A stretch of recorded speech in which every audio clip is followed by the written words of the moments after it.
3월 30일 토요일 다 이루었다는 제목으로 요한복음 19장 28에서 42절의 말씀입니다. 사랑의 하나님 감사합니다. 오늘도 말씀 묵상의 시간을 주심에 감사합니다.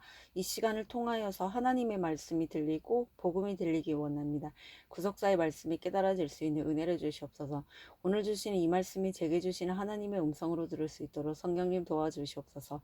말씀대로 믿고 살고 누리는 인생이 되게 하시고 이 시간도 우리와 함께하여 주시옵소서. 감사드리옵고 예수님의 거룩하신 이름으로 기도드립니다. 아멘.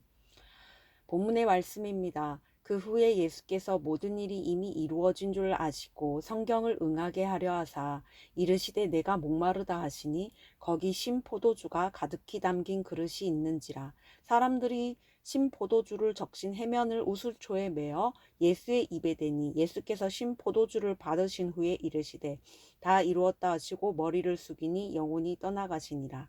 이날은 준비일이라. 유대인들은 그 안식일이 큰 날이므로 그 안식일에 시체들을 십자가에 두지 아니하려 하여 빌라도에게 그들의 다리를 꺾어 시체를 치워달라 하니 군인들이 가서 예수와 함께 못 박힌 첫째 사람과 또 그 다른 사람의 다리를 꺾고 예수께 이르러서는 이미 죽으신 것을 보고 다리를 꺾지 아니하고 그중 한 군인이 창으로 옆구리를 찌르니 곧 피와 물이 나오더라. 이를 본 자가 증언하였으니 그 증언이 참이라. 그가 자기의 말하는 것이 참인 줄 알고 너희로 믿게 하려 함이니라. 이 일이 일어난 것은 그 뼈가 하나도 꺾이지 아니하리라 한 성경을 응하게 하려 함이라. 또 다른 성경에 그들이 그 찌른 자를 보리라 하였느니라. 아리마대 사람 요셉은 예수의 제자이나 유대인이 두려워 그것을 숨기더니 2일 후에 빌라도에게 예수의 시체를 가져가기를 구하매 빌라도가 허락하는지라. 이에 가서 예수의 시체를 가져가니라. 일찍이 예수께 밤에 찾아왔던 니고데모도 몰약과 침향 섞은 것을 100리트라쯤 가지고 온지라. 이에 예수의 시체를 가져다가 유대인의 장례법대로 그 향품과 함께 세마포로 쌌더라. 예수께서 십자가에 못 박히신 곳에 동산이 있고 동산 안에 아직 사람을 장사한 일이 없는 새 무덤이 있는지라. 이날은 유대인의 준비일이요 또 무덤이 가까운 고로 예수를 거기 두니라.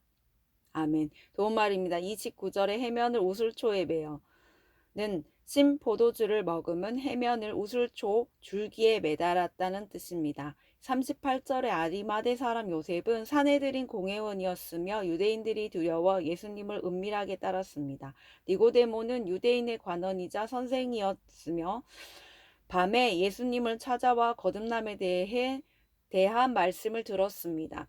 39절에 100리트라는 지금의 34kg 정도 되는 양으로 왕족의 장례에 사용될 만큼 풍성한 양이었습니다.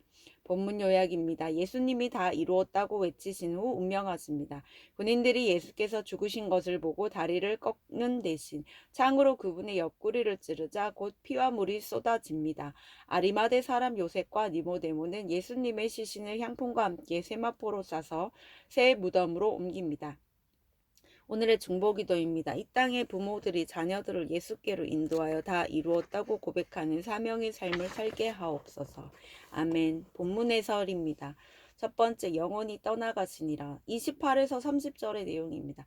십자가 고통을 잊게 해주는 포도주는 단호히 거절하셨던 예수님이 하나님이 맡기신 구원 사역이 완성되었음을 사람들에게 알리시고자 신포도주를 받으십니다.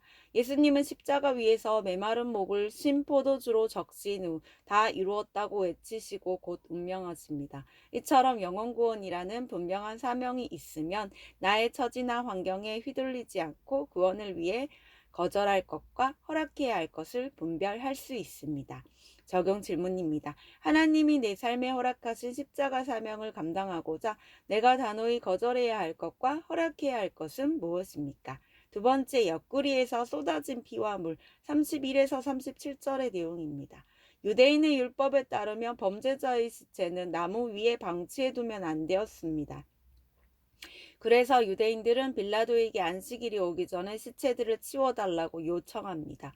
그러자 군인들이 가서 예수님의 죽음을 확인하며 창으로 옆구리를 찌릅니다. 예수님의 옆구리에서 쏟아진 피와 물은 예수님의 완전한 죽음을 증명합니다.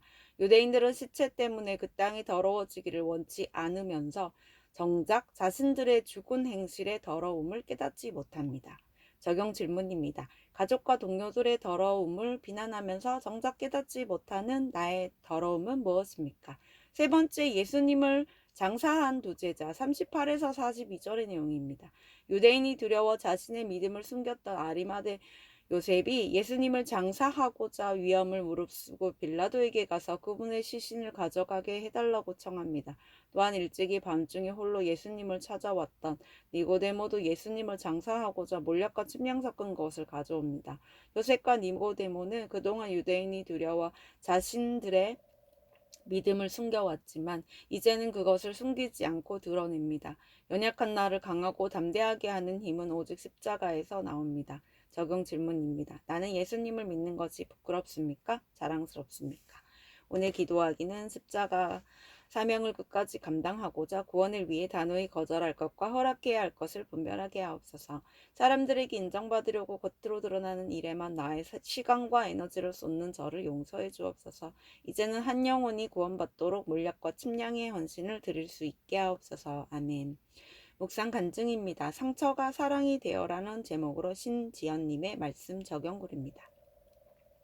아버지는 저에게 매우 엄격한 분이셨습니다. 제가 초등학생 때 타이츠를 받쳐 입기 싫어한다는 이유로 종아리가 터지도록 배를 때리셨습니다. 그러다 성인이 되어 그동안 쌓인 몰분이 터져 나오는 일이 생겼습니다. 직장 동료와의 술자리로 귀가가 늦은 어느 날 아버지는 제게 그럴 거면 집 나가 라고 소리치셨습니다. 저는 바로 짐을 싸며 내가 나가라고 하면 못 나갈 줄 알아? 라고 대들었습니다. 어머니의 중재로 그 일은 일단락 되었지만 이후 잔소리하시는 아버지에게 또다시 화가 폭발하게 되었습니다. 그래서 저는 이게 다 당신에게 배운 거야 라는 원망 섞인 욕을 내뱉으며 아버지가 서 계신 벽을 향해 유리컵을 던지기도 했습니다. 예수님의 옆구리를 창으로 찌른 로마 군인처럼 저는 말과 혈기로 아버지 마음에 상처를 입힌 것입니다. 하지만 모든 것은 정당방위이고 아빠에게 받은 상처를 그대로 돌려주는 것뿐이야 라고 합리화했습니다. 그러던 중 교회에 다니면서 구원을 위해서 먼저 믿은 사람이 믿지 않는 사람을 섬겨야 한다는 설교 말씀이 들렸습니다. 그러자 그동안 제가 악한 언행으로 아버지의 가슴에 못을 박았다는 사실을 깨닫게 되었습니다. 또한 먼저 주님을 믿었으면서도 아버지의 구원을 위해 섬기기는커녕 아버지는 죗값을 받아야 한다고 정죄한 내 죄가 보여 회개할 수 있었습니다. 그날 이후 저는 예수님이 십자가에 달려 죽으심으로 영원 구원의 사명을 감당하신 것처럼 제 피의 의식을 버리고 아버지를 섬기는 것으로 사명을 감당해야 함을 알게 되었습니다. 그래서 예전에는 아버지 전화에 왜? 라며 퉁명스럽게 응대했지만 요즘에는 네, 무슨 일이세요? 라고 부드럽게 답합니다. 아버지와 여전히 어색하고 불편한 관계이지만 언젠가는 이 또한 회복될 줄 믿습니다. 나아가 예수님의 십자가 사랑을 본받아 구원을 위해 아버지를 섬기며 사랑으로 대하길 기도합니다. 이분에 적용하기는 아버지에게 주일 예배에 함께 참석하자고 말씀드리겠습니다. 아버지에게 전화가 오면 상냥한 말투로 받겠습니다. 입니다.